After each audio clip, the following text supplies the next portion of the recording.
May adlaw mga binati o minahal kong matalumnon. Welcome to my channel. Welcome to Ikot TV News. Ang channel sa kalambuan sa lungsod sa Matalom. Okay, today is Thursday. Huwebes. Niya kanang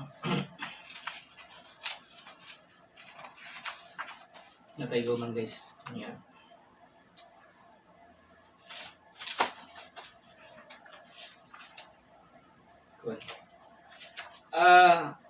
Ako nagawhag sa mga negosyante nga ganahan magnegosyo diri sa lungsod sa Matalom. Welcome mong tanan nga mo invest o business diri sa mong lungsod. Ang lungsod sa Matalom nanginahanglan og mga investor nga ganahan magnegosyo diri sa mong lungsod. Today is May 5, 2023. Niya I hope nga daghang mo sanong kanday May 4 pa di ay May 4, 2023 kay 5 ug mapod pa magwan. Niya ako nagawhag sa mga negosyante nga ganahan magnegosyo diri sa lungsod sa Matalom. Welcome mong tanan nga mo invest og business diri sa mong lungsod. Ang lungsod sa Matalom nanginahanglan og mga investor nga ganahan magnegosyo diri sa mong lungsod. Ako mang hinaot nga daghang mo put up unsa may wa sa Matalom ug unsay naa sa Matalom.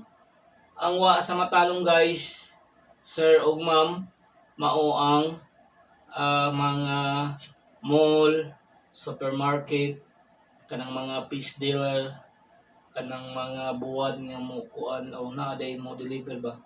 Pero nanginahanglan jud og mga negosyante ang lungsod sa Matalom sapagkat tinuod jud welcome mong tanan. Katong makakita sa akong video, ako mang hinaot nga inyo kong suportahan sa akong advokasya ang pagpadaghan sa mga negosyante.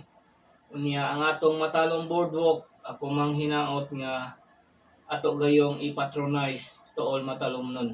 Atong tabangan ang atong Matalom Boardwalk.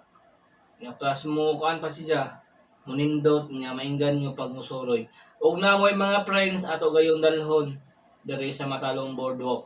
Nya punpohon na naputay tabo.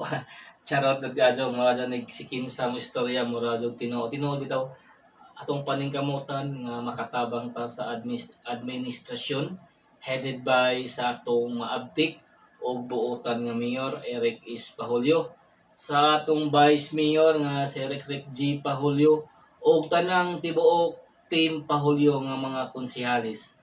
Ato gayo lang suportahan aron mas mukuan pa magpadayon ang kalambuan sa lungsod sa Matalom. Unya ako mang hinaot nga kanang naa sa bukid-bukid manunom tadaan kay punpuhon masimento na ng tanang barangay sa lungsod sa Matalom, masimento na puhon. Magampo lang ta nga way mga kakulian nga mahitabo, ma-realize ni kay walay imposible sa Ginoo guys, basta magtinabangay lang ta. Ang atong purpose nga naman aron magmalamboon ang lungsod sa Matalom, mas mubibo pa ang lungsod sa Matalom. Iko pipi andam mutabang sa lungsod o muserbisyo sa katawhan sa lungsod sa Matalom. Once again, Iko pipi ang boses sa kalambuan sa lungsod sa Matalom. Liti Philippines 2023.